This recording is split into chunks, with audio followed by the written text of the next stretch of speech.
warreen qabsoo kana gananii galaa jiran warreen deemanii mootummaa tarkalaatachaa jiran silaa utuu beekanii bar har'a sadarkaa itti marfii fi diroonii fi diishkaa meeshota gurguddaa bari waan ati beeku qabdu har'a bari anati lolaa jirtu bari mootummaa akka Afrikaatti sadarkaa tokkoffaarra jiru bari waan ati beeku qabdu waan ati mee ilaali mootummaa biyya bulchu lolaa jirta bar har'a mee mootummaa biyya bulchu lolteeti otuu meeshaan bitiin toora isaa san bitiin odoo kilaashiin bitiin diina kee irraa hiikteeti bar kanatti achaa jirtu. Gantuun immoo sa'a kanaan mee akkamitti ati uguma qabsoo waraana adda bilisummaa Oromoo kaayyoo akeekichaa amantee ergii uftee ergi dirree qabsoo irra galtee qabsoo kana gaggeessuu jammartee bir namni nama laalee ofeeyyuu barakatti hin galu bar namni bare har'a waan ati beeku qabdu warreen qabsoo kana ganaa jiranii warreen maqaa adda bilisummaa Oromootiin daldalaa turan beeta warreen majarri shanii jettee akkan waamtu taasisan beeta kaayyoo diinaatiin talii gamanii kaayyoo diinaa fudhatanii gara qabsoo kanaa ufanii maqaa qabsoo kanaa warreen balleessuu ufeeti harka laatachaa jira waan ati beeku qabdu malee namni kaayyoo akeekichatti amanee ofi sadarkaa har'a mootummaa kan mootummaa Itoophiyaa kana miti sadarkaa mootummaa addunyaa yaaddessuu irra yeroo geessetti akkamitti namni kaayyoo akeekichatti amanee ofi akkamitti abboo mootummaa riphee har'a araara 90 si gaafachaa jiru kanatti deemtee harka laatatta abboo. Kun baay'ee qaaniidha. Mee achuma irratti jaalli moona. Ayyeen. Egereen gantoota kana dudduubni booddeeni gantoota si keessa har'a mootummaatti dhaqanii harka kennatan kana. Lammaffaa gantoota sirraa foxoqanii yookiin zoonii biraatti gananii yookiin gara biraatti gara haalli isaanii mijatutti siqanii jireenya dhuunfaa isaanii maqaa waraana bilisummaa Oromootiin jiraachaa jiran jireenya dhuunfaa isaanii tolfachaa jiran. Egereen isaanii maalidha? Jettamee akka yaada keetti. Maal taatame? Mee jaala kiyya akkuma tuu beektu waan atuu beektu waan kana silaa kaan irraa kaasna yoo jedhame irraa kaasna. Har'a warreen cabsatanii maqaa waraana adda bilisummaa Oromootiin daldalanis silaa maqaa waloo hin qabna beekta. Waanuma tuu beektu. Rifeensa kanas waloo hin qabna. Meeshaan si harka jirus harka jira. Rifeensi harka jirus harka jira. Silaa warreen har'a cabsatanii maqaa waraana adda bilisummaa Oromootiin uummata Oromoo dararan kuni warreen kaayyoo akeekichatti amananii ufanii toon taane warreen kaayyoo sanaan gugatanii jireenya mataa isaanii tolfatanii akkaan warreen jireenyaaf bakka kana ufani.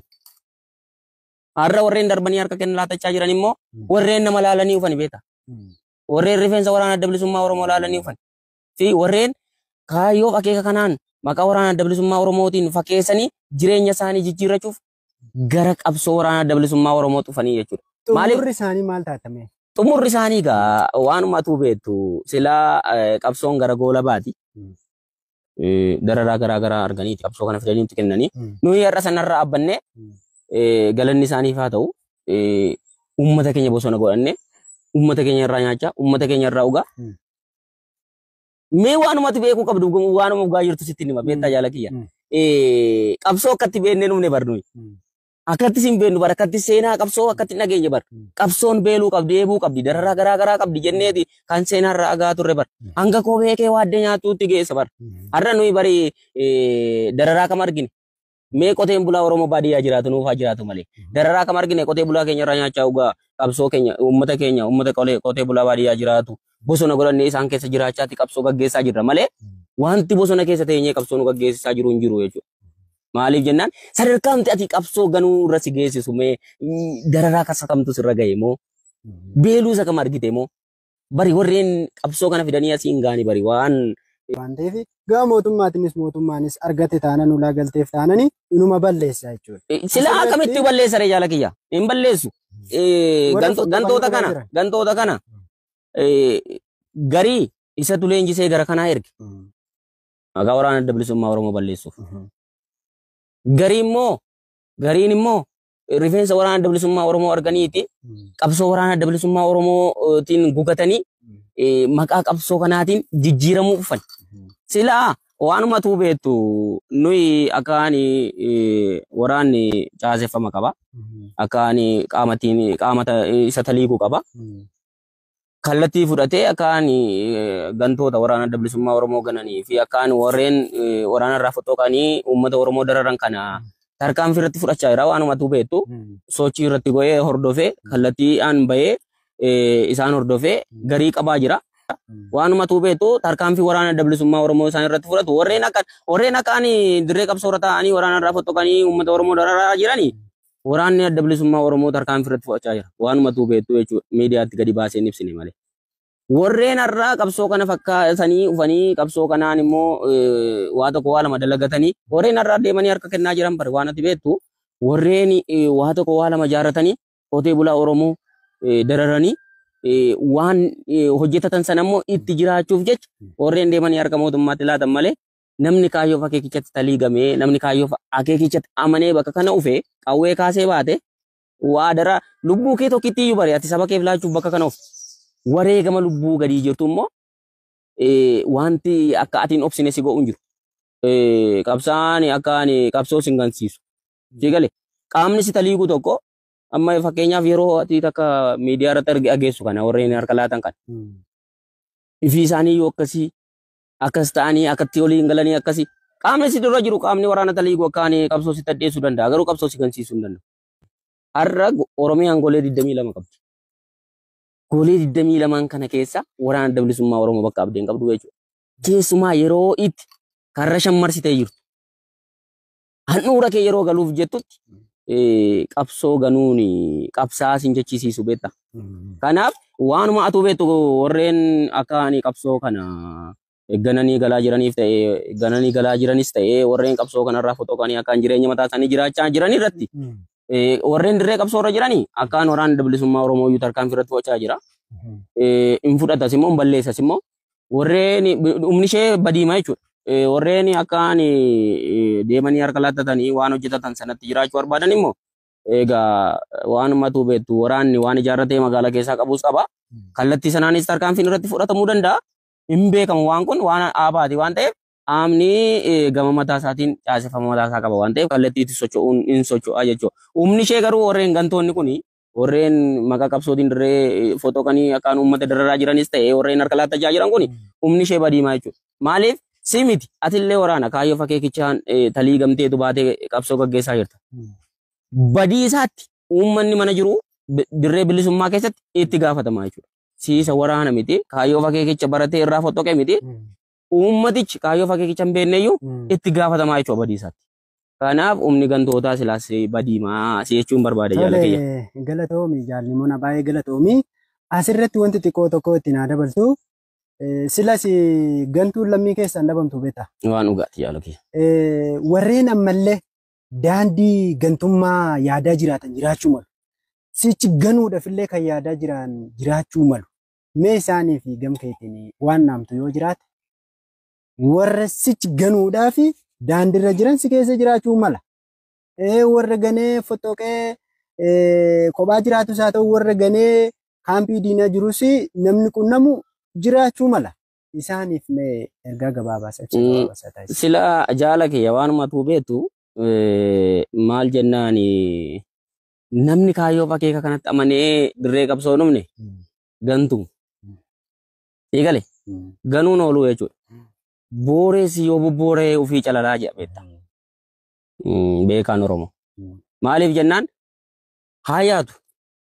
Eegale isheen kaayyoo akeeka kanatti amantee dirree qabsoo uftee qawwee kaastee hin baanne haa gantoon mallee. Gantuun gantuma sii gale waa si fayyaduu hin qabdu jechuudha. As keessa teessee illee waa si fayyaduu hin qabdu jechuudha. Faayidaa hin qabdu.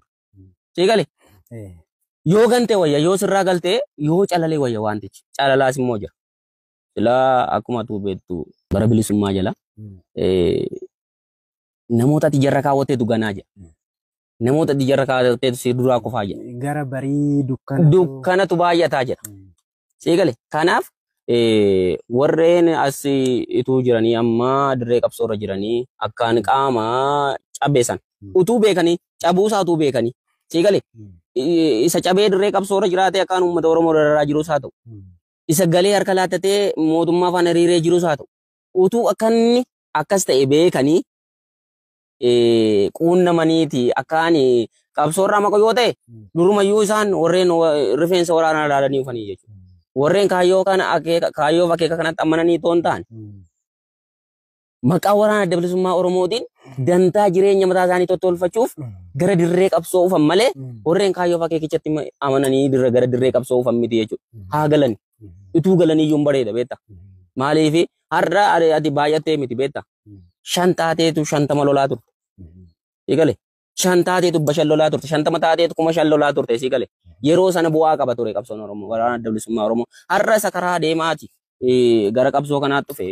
Gugatee akkaan qonna jibbee lammatammoo maqaa waraana adda bilisummaa Oromootiin silaanuma beekta waa sansaakkaa toltee akkaan miidiyaa dura baatu waa hundaa sirraa tola. Sana laalee warreen dhufe waan ta'eef utuu namni sun daandii qabsoo waraana adda bilisummaa Oromoo irraa jallatee jiru arganiiti. Sana quunnamaniitu qabsoo ganuu yoo ta'e ganan. Walumaa galattis keessaa ba'uun isaatii iyyuu injifannoo jechuudha. Injifannoo. Tole galatoo. Tole jaala kiyya.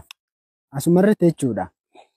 Warreen asi jaarmiya gananii deemanii dhaaba gananii deemanii maqaa waraana bilisummaa Oromootiin uummata gara biraa fagaatanii bakka qubsuma waraana bilisummaa Oromoo irraa fagaatanii uummata biraa manneeffatanii keessa jiraatanii maqaa waraana kanaatiin hojjetantu jira. Uummatichi immoo bakka isaan fa'aa abdatutu jira. Uummanni burjaaja'ee jechuudha argite. Dhugumaan loltuu haqaa ta'uu isaanii, dhugumaan waraana bilisummaa Oromoo ta'uu isaanii adda baasanii uummata hin beeknetu jira. Akkuma waraana haqaa waraana sirrii sana itti abdatu sanitti abdata. Bakka kanatti uummata sanaa fi waan dhaamtu yoo jiraate ibsa gabaabaa. Ayyee jaala kiyya akkuma atuu beektu waanuma ati beektu kun har'a waraana adda bilisummaa Oromoo sadarkaa kutaa waraanaa irra ga'eera jechuudha. Kutaa waraanaatiin socho'aa jira jechuudha. Siigale dur sigilii jaarmiyaatiin socho'aa ture har'a garuu garmalee guddatee garmalee saffisee qotee bulaa Oromoo baadiyyaa jiraatuuf galannaa ta'u har'a yeroo itti mootummaa addunyaaf yaaddoo ta'e irra geessitee jira waraanni uummanni kuni.